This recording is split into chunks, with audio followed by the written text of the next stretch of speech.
Pemirsa, tidak terasa kita sudah sampai di segmen terakhir sesi talk show bersama Bapak Saleh Abdul Rahman. Beliau adalah Kepala Pusat Komunikasi Publik Kementerian SDM.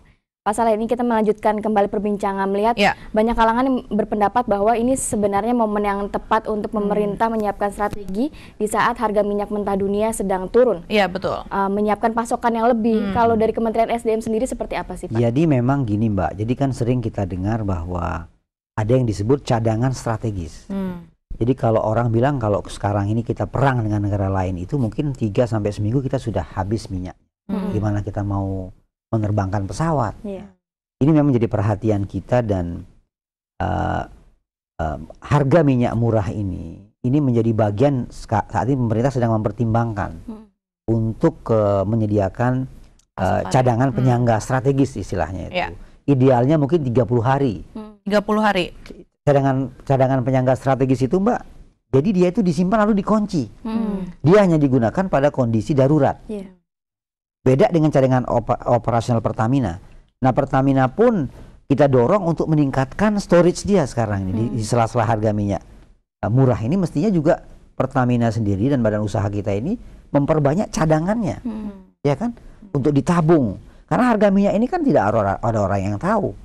Tiba-tiba sebulan lagi jadi $100, bonus, nggak ada yang tahu.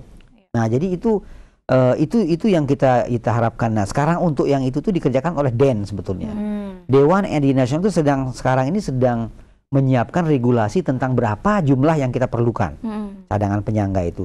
Di mana kita akan taruh, di mana kita akan bangun, berapa volumenya, jenis-jenis apa yang harus kita simpan, apakah premium, apakah solar, apakah aftur, apakah LP-nya, ini sedang digodok. Saya kira dalam tahun ini itu clear, itu akan selesai. Memang sudah ada arahan ke sana berarti ya? Baik, berarti ini sudah ada rencana yang baik begitu, sudah ada. Khususnya untuk ini. Pasti. Nah, berkaitan juga dengan harga minyak mentah dunia yang juga merangkak naik, ini nampaknya pemerintah juga berencana untuk menaikkan harga BBM bulan depan. Ini apa yang menjadi alasannya, Pak? Jadi ada 2 faktor penting, Mbak, yang menjadi alasan mengapa kita itu menyesuaikan harga minyak. Pertama tentu harga minyak dunia. Harga minyak dunia itu ada 2. Harga minyak mentah yang kita impor, juga harga produk minyak yang kita impor langsung dalam bentuk bensin, solar itu. Nah, ini kita lihat. Nah, menurut yang saya kumpulkan datanya itu memang di bulan Maret ini itu harga minyak mentah dan MOPS itu fluktuasi. Tetapi dengan kecenderungan itu merangkak naik. Nah, tentu hal ini menjadi perhatian karena tentu Pertamina tidak boleh rugi. Jadi begitu harga minyak ini naik, ya menyesuaikan. Harus disesuaikan. Yang disesuaikan ini tentu yang BBM penugasan. Sedangkan solar tetap kita subsidi Rp1.000. Jadi jangan dianggap bahwa pemerintah tidak mensubsidi. Pemerintah terus memberikan subsidi kepada solar dan kepada kerosin, pada minyak tanah itu. Sedangkan yang BBM yang premium ini, nah pertanyaannya, mengapa solar kok diberikan subsidi? Sedangkan premium tidak ya? Premium tidak. Karena menurut yang penelitian kita itu, bahwa premium ini umumnya digunakan oleh kendaraan pribadi. Sedangkan solar ini digunakan untuk industri, niaga, industri, mobilisasi barang dan jasa. Sehingga memang inilah bentuk subsidi yang tepat yang kita berikan. Jadi bulan depan ini apakah mungkin, Pak, BBM akan dinaikkan? Tunggu tanggal 1 April pengumumannya. Tetapi kalau kita lihat, kita harus realistis. Kalau kita lihat kecenderungan sebulan ini, kemungkinan itu tetap ada, cuma jumlahnya berapa kita belum tahu. Kecuali tiba-tiba ada penurunan yang drastis di ini, mungkin akan mengubah atau penyesuaian menjadi lain gitu. Selain itu mungkin selain dari minyak dan gas, kita juga melihat bahwa ada hot isu lainnya. Saat ini pemerintah atau kementerian sendiri memutuskan untuk memberi perpanjangan izin ekspor dari Newmont. Mungkin Newmont juga, sebelum Newmont pun pemerintah sudah memperpanjang dengan MOU dengan Freeport. Kalau melihat ini, banyak kalangan yang berpendapat bahwa kementerian atau pemerintah ini sedikit melanggar dari undang-undang. Karena seharusnya tidak boleh melakukan ekspor lagi apabila tidak dilakukan pemurnian. Kalau menurut Pak Saleh sendiri seperti apa? Gini. Jadi kebijakan itu kita buat untuk apa sih? Kan untuk agar supaya kita itu sesuai dengan arah pembangunan kita. Kebijakan itu dibuat untuk membantu kita itu mengelola sumber daya alam kita ini. Kebijakan itu dipengaruhi oleh kondisi-kondisi strategis pada saat itu. dan kita sejauh mungkin kita bisa tangkap dinamika ke depan. Ya kan. Nah, itulah waktu itu yang mendasari kita menerbitkan undang-undang Minerba itu. Kita batasi 2014 tidak boleh lagi diekspor. Dalam perjalanannya ternyata itu tidak semudah yang kita bayangin. Sama dengan target kita membangun infrastruktur yang lain. Kan tidak semudah yang kita pikirkan sebelumnya. Dalam konteks ini kita bikin aturan-aturan kepada seluruh perusahaan tambang. Kita boleh mereka itu mengekspor bahan mentah, ya. At maksimum itu pada tahun 2017. Sudah tidak kemudian ada mereka pun kita ya? berlakukan biaya keluar loh, Mbak, besar itu. Nah kemudian khusus yang kasus terbaru ini atau Freeport dan Newmont ini, mereka ada bikin S-curve gitu kan, roadmap rencana mereka ke depan.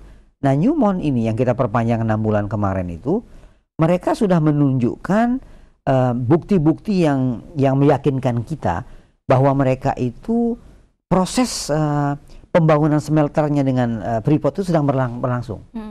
MOU mereka dengan Freeport itu sedang mereka selesaikan.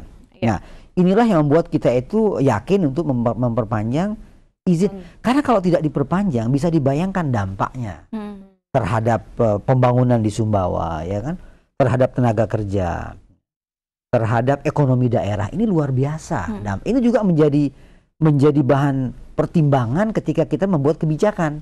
Jadi kebijakan itu tidak lantas tidak melihat situasi yang dinamis yang berkembang. Sejauh kita tidak melenceng dari tujuan utama kita.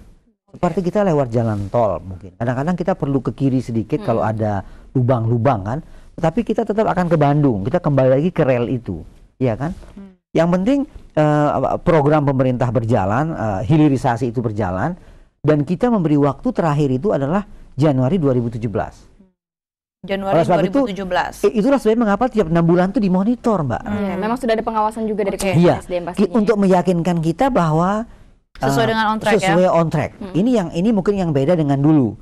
Kalau sekarang itu kita betul-betul melakukan jangka pendek pemeriksaan yang sangat teliti dan day to day kita koreksi, kemudian 6 bulan itu kita monitor. Kalau dia tidak menunjukkan progres, kita tidak akan segan-segan September mendatang kita akan stop izin ekspor mereka. Oke, baik. Ya Pak Saleh, kalau bisa saya simpulkan dari perbincangan kita, ini kurang lebih 30 menit begitu ya, tentang rencana strategis Kementerian SDM ini, yang pertama yang paling difokuskan adalah 2 hal ya, yang belum tercapai di tahun 2014, yaitu adalah lifting minyak dan juga pembangkit listrik energi surya.